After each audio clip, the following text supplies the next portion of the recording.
All right, welcome everybody. What really bothers me? I get this feedback a lot, and I've got to be mindful of it myself. I don't know about you guys, but I have this propensity that when somebody tells me something, I say, I know. And it's a fairly annoying characteristic, apparently. And I get that feedback off and on. There are times, let it be known, that I do know. And there are other times that I cover. I use that phrase to cover. And so that's some of what I want to talk about tonight. It's an unusual, I don't know, unusual, but a strange topic, I suppose. But the question I want to try to tackle is, do we know about life or do we actually live life? That's the question I want to talk about. So let me introduce things before I get going here and get rolling.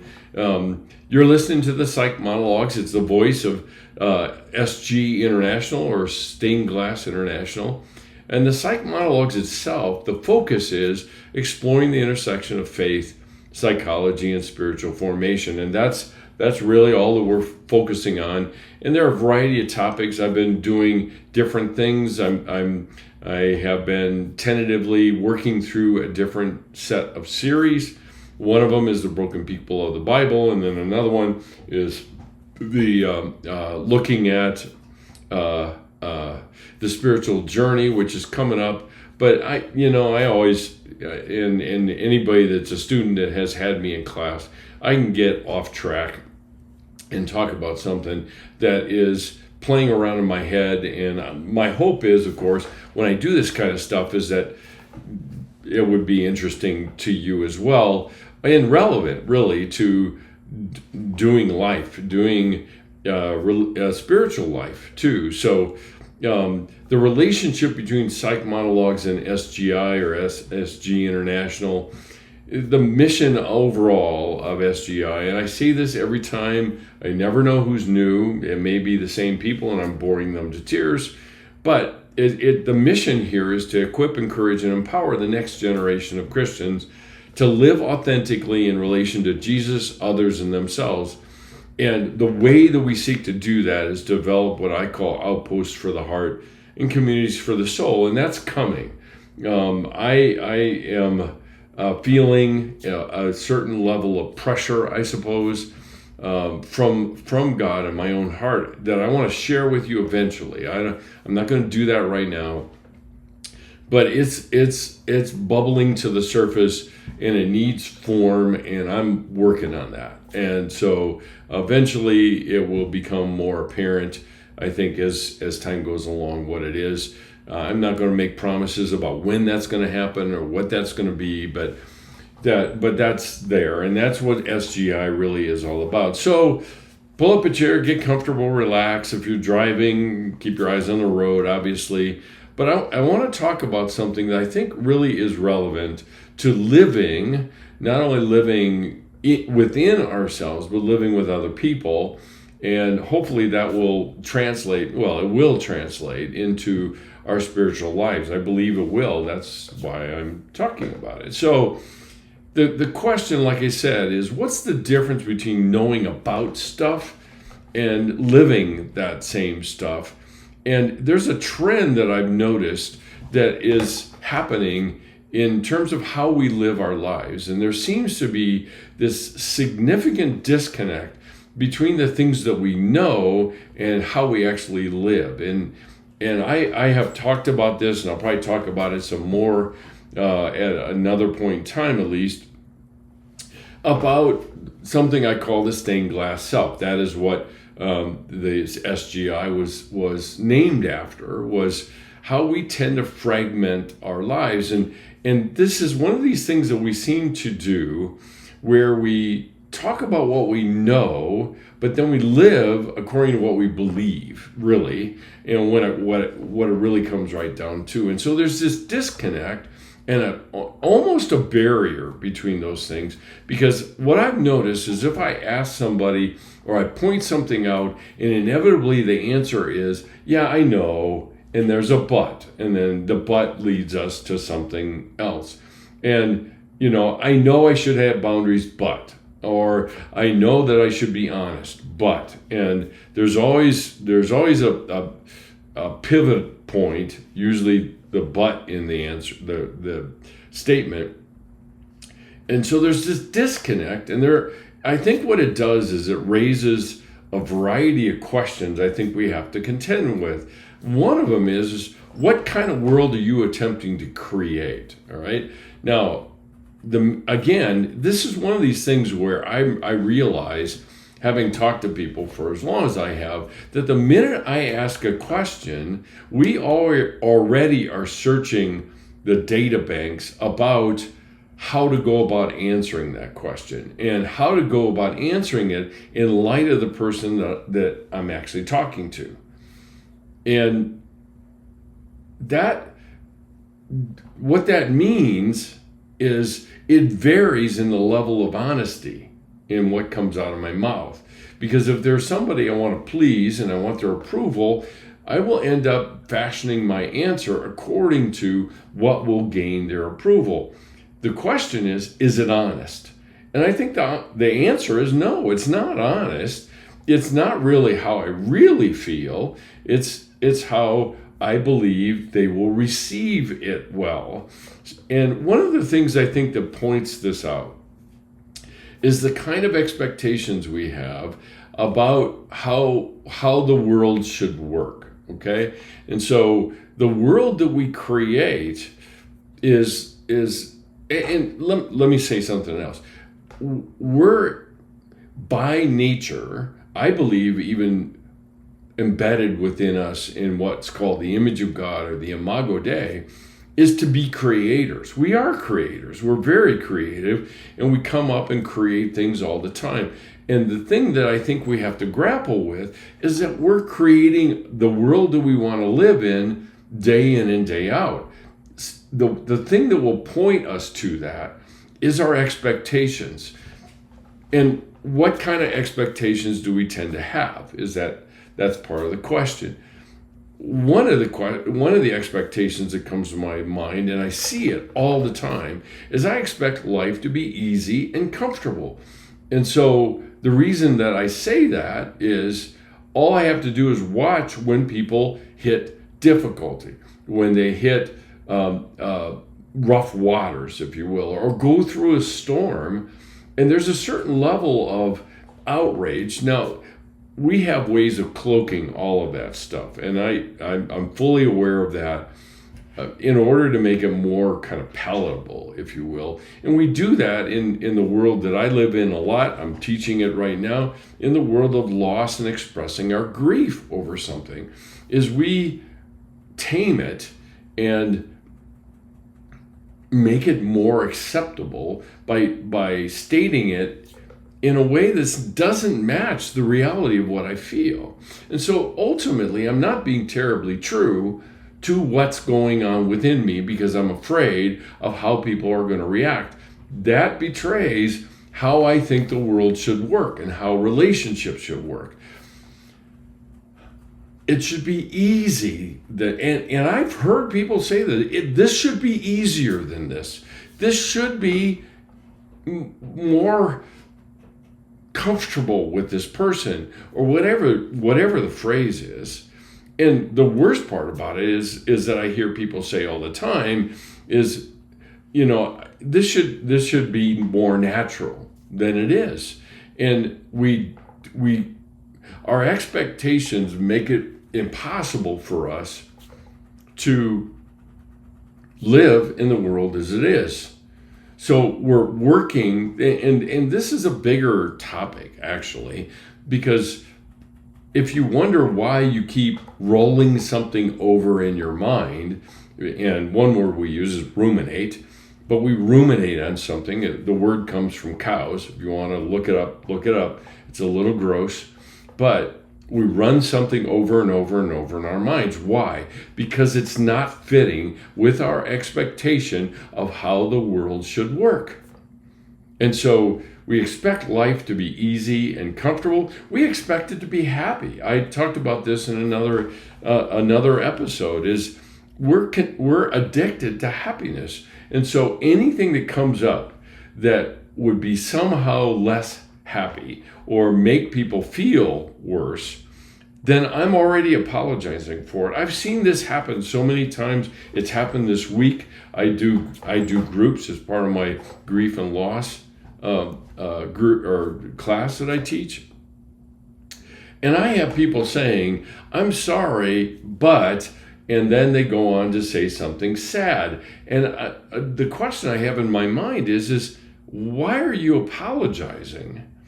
And some of it is implicitly that not only do I expect life to be happy, but I'm responsible for other people's lives to be happy.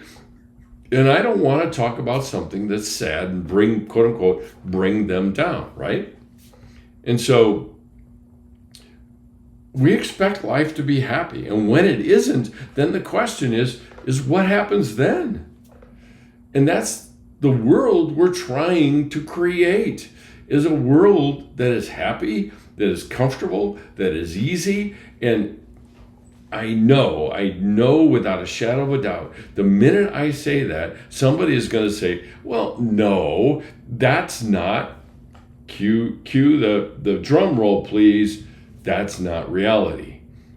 And there's part of me that says, who cares? You don't. You're still trying to work on it to be something that reality says it isn't. And that, when I say that's not reality, that's when I cross over from the world of how I want it to be, or the world I'm trying to create, to the world that is. And we live more in the world we're trying to create, and it makes it harder to adapt to the world as it is. So the other part of this, in terms of expecting life to be happy, is I expect other people to help me accomplish that as well. And if it doesn't happen, then somebody's responsible. Now, there's a whole other narrative underneath all of this that I could spend 2 days talking about in terms of shame, because all of those statements that I had mentioned just a few minutes ago all had should in them, and should indicates what world I'm trying to create and what my demand of that world is. So it should be easier, or it should be easier with this particular person. And if it isn't, there's something dramatically wrong. And then when it is, they're not fulfilling my needs, they're not making me happy. Sometimes we won't say that, but it's still there. And so not only do I expect others to help me accomplish being happy just like they're trying to be happy, and that's why other people feel responsible for me not being happy, get the picture? Then there's always that backdrop, and I call it a collusion. If you're familiar with the word, collusion is a silent agreement. We make an agreement, but nobody identifies that we're making an agreement, but we function by it anyway. Collusion is like under the table, if you've ever heard that phrase before.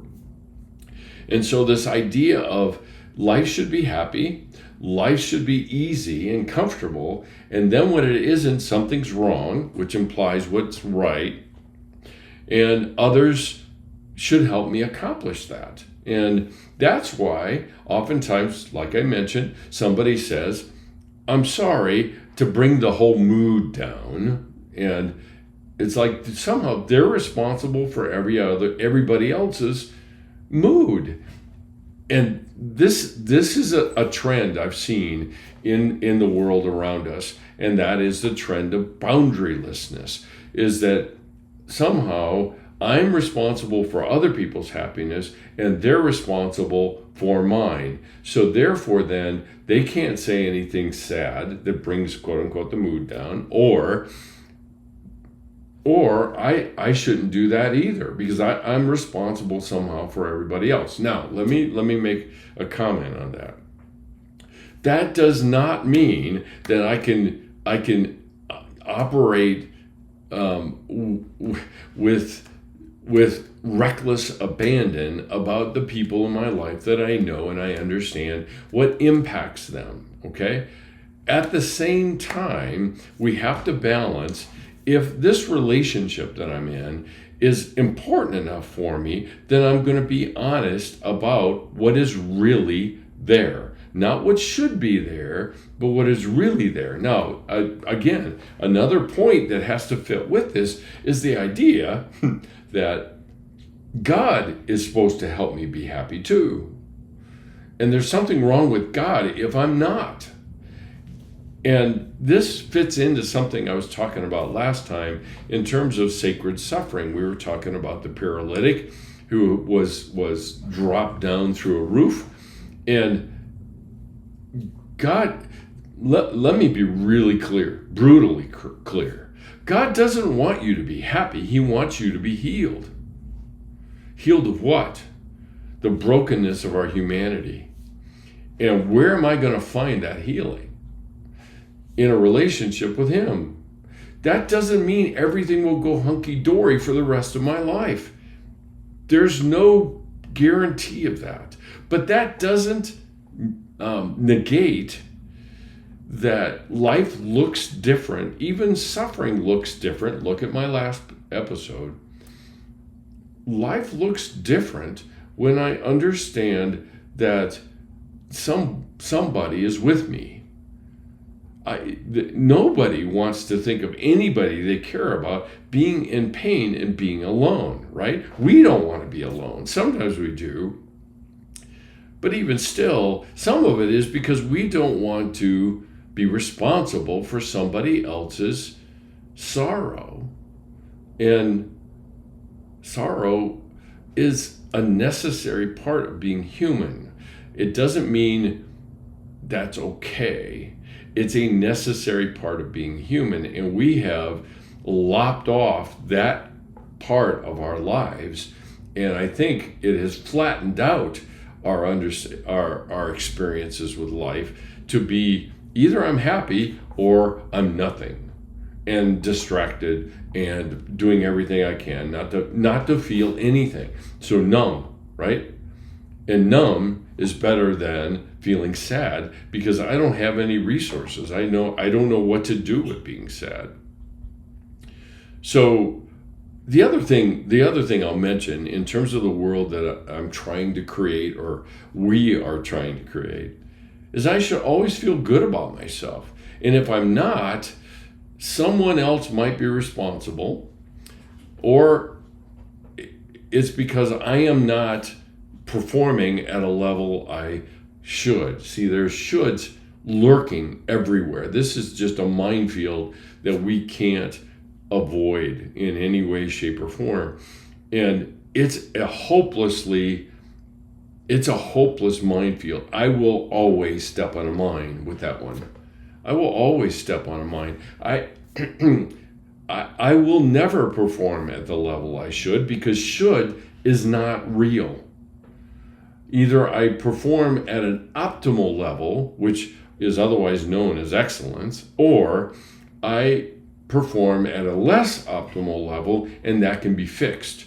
That can be adjusted somehow. And that's the key here, I think, rather than I should always feel good about myself. And if I'm not, something's wrong. Something's wrong with me. I have so many people that I've talked to over the years that think that they should be happy all the time. And if they're not, they have some kind of psych disorder. And not everything is a disorder. It can't be. If it was, psych disorder wouldn't have any meaning anymore. So it's not a matter of that. It's a matter of simply being human, and we don't like being human. Quite honestly, I'm not going to pull any punches. We don't like being human. Maybe better yet, we don't like being reminded that we're human. And that's what a lot of these expectations are about. And the world that I'm trying to create is the very world that God started out with. It was perfect. There was nothing wrong there. It was all good. And he literally said that day in and day out until he hits the crescendo with the creation of man. And he said it's really good. And then we rebelled and we went into, I can do it myself. I'd rather be God myself. And we have been suffering with a world that we long to create ourselves that was created and ruined, and now we're still looking and searching for a way to get it back. And we're doing that in the world that we create. So the other thing, the last one I'll mention in terms of expectations, is God's kind of my safety net. If anything goes wrong, then I'll start talking to him, then I'll start praying, and he is ultimately a means to an end rather than a being for me to have a relationship with. And so the interesting thing about that is that we tend to objectify God. He's a tool. He's something to be used to get something rather than someone that has gone out of their way to make life possible to be lived with purpose and meaning.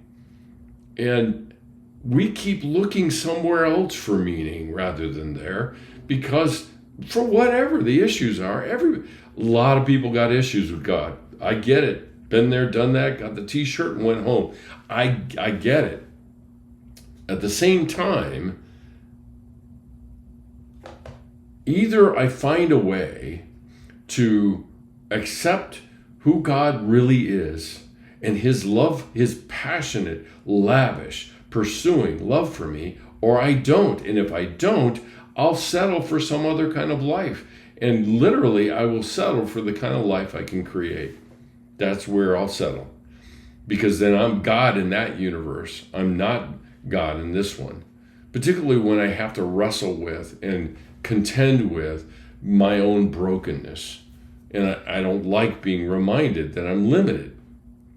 And I think there's something to that. So the other side of this coin, and I'll get to the barrier here in a second, but the other side of this coin is, what kind of world do you live in? And see, expectations happen here too. And one of the things that it leads us to, see, our expectations are the world that I live in is I'm helpless, I'm hopeless, I can't do anything about it. I resign myself to how uncontrollable this thing is. And so literally I commit myself to controlling everything, because that's the only way to create certainty. And so instead of discovering joy, I create happiness. Instead of living in uncertainty, I create certainty. I impose certainty on things. Now, there's a certain portion of that that's not wrong. We just do that naturally. We hold certain things constant, and then we adapt to the things that aren't constant. Normal stuff, it's part of what we do as humans. But our expectations of that we should not have to risk anything. And we see this in our world, and you may even see it in how you do things, in the decisions you make tomorrow. Excuse me, or today, whichever time you're listening to this. Because there's a lot of our decisions that are driven by either reducing risk or bringing it down to zero, which tells us a little bit of how we think the world should be. Excuse me, let me take a drink here for a second. So the expectations are, I want to reduce my risk. And we do that everywhere. It's normal. It's called risk management in the business world. But the thing I'd have you pay attention to when I say risk management is the assumption that risk is there. It's a normal part of the world that we live in. There's nothing without risk. Ironically, many of you have heard me say, trust and control can't coexist. Trust and risk always coexist. They always coexist. You cannot have trust without risk. And so I think that gives us the key to what I'm talking about this chasm that lies between what I know and how I actually live. Because if I want to know what you really believe and what I believe, I will pay attention to the choices I make, the way I behave. My behavior indicates what I believe to be true. Now, somebody can ask me, what do you believe? And I can rattle off all the right Christian doctrines. But do I live by them is the question. And probably the answer is, yeah, sorta, but not consistently. So why is it? I think there is safety in knowing, but not having to live it. And that's where the risk is. So living it is where the risk is. Safety in knowing something is where security is, safety is. And that's always the balancing point I think we end up having. And so if I'm going to risk, if I'm going to live life as it is, not as I demand it to be, then I'm going to live with risk. And then where do I turn? And that's what everybody's question is where do I turn? And it's not, we are driven by answers and production and conclusions and outcomes. We are driven by those things all the time. And while that's not a bad thing, it's just an observation, it becomes a list of accomplishments or objectives for us rather than what does it mean, particularly in my spiritual life, what does it mean to live in risk and without a guarantee of safety? Because we pour into relationships to that same degree. So there's a barrier between what we know and how we live. And I think one of the reasons for that is it's safer knowing stuff than it is living stuff, if you want to put it in a very profoundly philosophical way. Because knowing stuff, it reduces risk, it reduces pain, and it increases happiness, very simply. And I can know, I can have a complete curation of all the things of my life, and that won't even begin to touch the realities of what living my life has been. And I think that's where the risk is, because if I describe the way living my life goes, how it actually is, I'm vulnerable, which takes us back to risk again, right? If I'm going to impose certainty, then I am going to avoid vulnerability. It's safer there. Now I understand it completely. It's safer in a prison cell than it is to be free. There are more things that bombard me when I am living freely, trusting, and turning to God Himself and Jesus to walk with me through what feels like enemy territory. And it is. It is. It goes back to the episode when I was talking about valley people versus mountaintop people. We need the kind of people that are not intimidated by the valley. And this is the same idea. So the thing that I'd leave you with in thinking about this and talking about it is two different things. One, what kind of life do you want? And secondly, what kind of life do you live? And what kind of life do you want? Is it about fulfilling, searching for a life that's a life of fulfillment? Let me put it the right way here. Or is it pursuing happiness?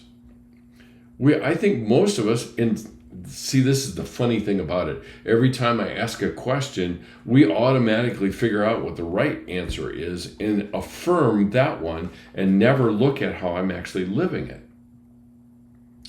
So I want to be fulfilled, but I pursue all of these things that I know are empty. They're temporary. They're fleeting. All of us does it. All of us do. I want to be happy, but I never really experience joy. I don't want sadness. I don't want difficulty and barriers. I don't want, in baseball, they call them swings and misses, right? The side note to that, the interesting thing about that is Hall of Fame hitters, the guys that make it into the Baseball Hall of Fame have hitting rates at about 30 to 40. 40 is huge. 40 is a 400 hitter. There's not very many of those. 300 hitter is a pretty big deal. And what is that? 3 out of 10 times he hits the ball, which means 7 out of those times he doesn't.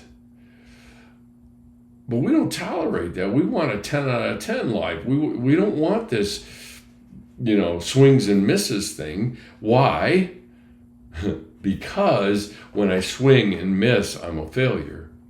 Rather than I need to step out, to continue the baseball metaphor, I need to step out of the batter's box, reset, and get back in and try to do what I can.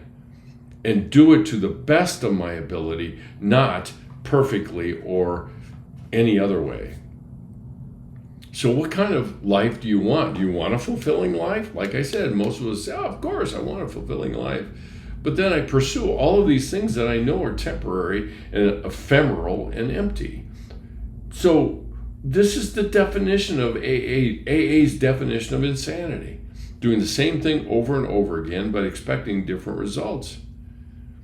I want to be happy, but what about joy? Well, I think people have generally given up on joy because they don't really know when it strikes them. And so they settle for happiness. And see, that's just it. What kind of life do I want versus what kind of life do I have? And most of the time, the life that I have is the one that I have settled for rather than the one that I choose. So what kind of life do you live? And that's the AA's definition usually. And the question then becomes, how do I live life fully? How do I live life? Not recklessly, no. And there's so many times where I might have this conversation, or you might be thinking, and it's like, wait a minute, are you just talking about just being completely reckless, running life with, without guardrails and taking risks and all that? No, I'm not saying that at all. It's making an argument against what I'm talking about from the extreme. But what kind of life do we live where we live fully? And I would suggest that it's moving our knowledge into living trustingly and living out what we believe intentionally. That's living life fully. That does not guarantee there is no risk. And like I said, living trustingly. And that one is a tough one. I understand it is, because it's willing to move into relationships to the degree that I can. I am not talking about stopping somebody on the street corner and telling them your entire life story. That is not what I'm talking about. Again, another argument from the extreme. But how do we live life fully? Most of the time, if you look at moments in your own life that you would say are fulfilling and filling, life-giving, they always included a risk. They always do. And we have gotten even more so to be risk averse to such a degree that we live flat, empty, unfulfilling lives for the sake of safety. And then we complain that our lives are so unfulfilling, and we wonder why. because we've chosen unfulfillment. Let's just call it for what it is. We've chosen unfulfillment in order for safety. That's the trade. That's the trade. And that's what we are looking at. So, what kind of life do you live? What kind of how do you approach life? Is it just curating your knowledge about life, or is it actually living life and running the risk? One of the movies that oftentimes I do show every semester, is a movie called Tuesdays with Morrie. It's very well portrayed by Jack Lemmon as Morrie Schwartz, I believe his last name is. If you're ever interested, you can look it up. He did interviews back in the day. I think it was probably in the 80s. He did some interviews with a guy by the name of Ted Koppel. He was very popular during the 80s and 90s with Nightline. And Ted had interviews with him at certain intervals during the time that Morrie had been diagnosed with ALS, Lou Gehrig's disease. And it was a telltale interview. Morrie's not a Christ follower. He never identified. He was a devout Jew. And he portrays an understanding of sacred suffering. And I would suspect it was probably part of just his Jewish faith that has that embedded into it itself. So I show that movie, and it portrays this very thing that I'm talking about. And Morrie, with his sidekick Mitch Albom, just goes out and lives life freely. And in a lot of cases, I don't know that he actually says it, but there are times where I think he could easily say, I have never felt more free in my life, because I'm risking things. And again, I'm not talking about recklessness. There are lots of things that we do in any given day that are risky. And that's on the other side of risk is fulfillment, being known and knowing somebody else. And there's a lot of what I'm talking about here that I think is important to understand is the landscape of the outpost groups that I talk about with SGI. Is having a place, a sanctuary that is safe enough for us to be able to talk and take the mask off, the armor off, and be known as we are, and take small steps of risk with people who have all committed to being known the same way. And that's where healing happens. Quite honestly, in a spiritual sense, that's where redemption happens. And redemption doesn't mean instantaneous change. It means a long walk in the same direction, not running off in other directions. So anyway, that's something for you to consider tonight in terms of what kind of life do you lead, the one that you just know about or the one that you actually live. And that will be it, at least for tonight. I don't know when you'll be listening to this. So a couple things just to remind you, which I always do. And there's been a few changes on the Out of Ashes website I want to alert you to. But first, if you have questions or reactions, please direct them to the Psych Monologues on Instagram. I'd love to hear your thoughts and reactions to some of the things I'm talking about tonight. And we've added elements to the website where you can subscribe and be notified where any new content shows up. And if that's the case, feel free to go there, sign up, stay in touch with us. At the bottom of the page, there's a stay in touch box, and that you can do that. And so you can subscribe in a way about what's going on the website. The other thing about the website, I made some changes on there because there was some measure of confusion about the silent retreats and the Setting New Boundaries devotional. I released a few weeks ago the digital devotional called Setting New Boundaries, and you can subscribe to it, and along with it comes a subscription and then a small donation to SGI to support what we're doing. So you can do that. You can do monthly and see if you like them after a month and then keep going, or semi-annually, 6 months or a year. And so whatever fits your budget, please feel free to join up.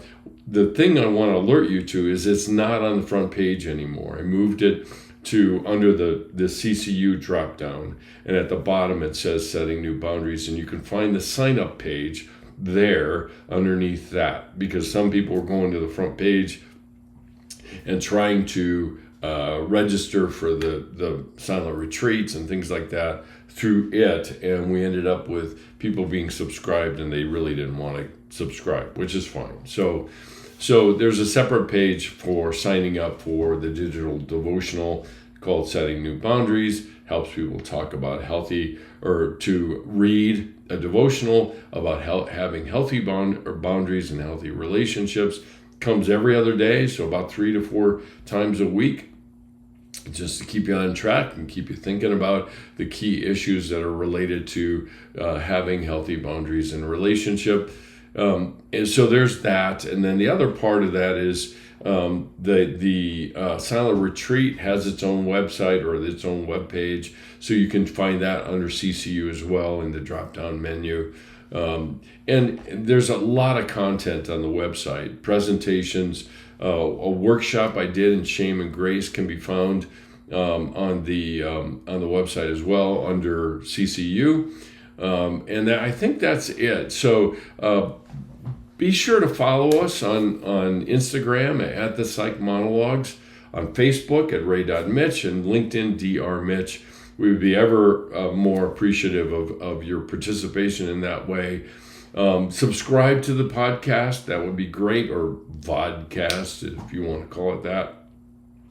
You can find us on Spotify, iTunes, Amazon Music, wherever you listen to podcasts, we can be found there. And then finally, if you want to partner with us, thank you so much for at least considering it. There are places to donate on the website, the Out of Ashes website. At the very bottom, you can donate, and you can do it in whatever fashion you want, however much you want, by month or by year or whatever. That would be hugely helpful. We're coming up on a silent retreat, two silent retreats in the spring, and we need all the help we can get to make it doable for students, and also for newly graduated students who don't have a lot of income and still need some help from the scholarship fund. So consider doing that. All your gifts are tax deductible. Since SGI is now officially a tax-exempt organization, and you'll get a receipt and you can use it for your taxes, which Taxman cometh soon. It's next month. If you prefer to send a physical check, you're more than welcome to do so. Just make it out to Stained Glass International.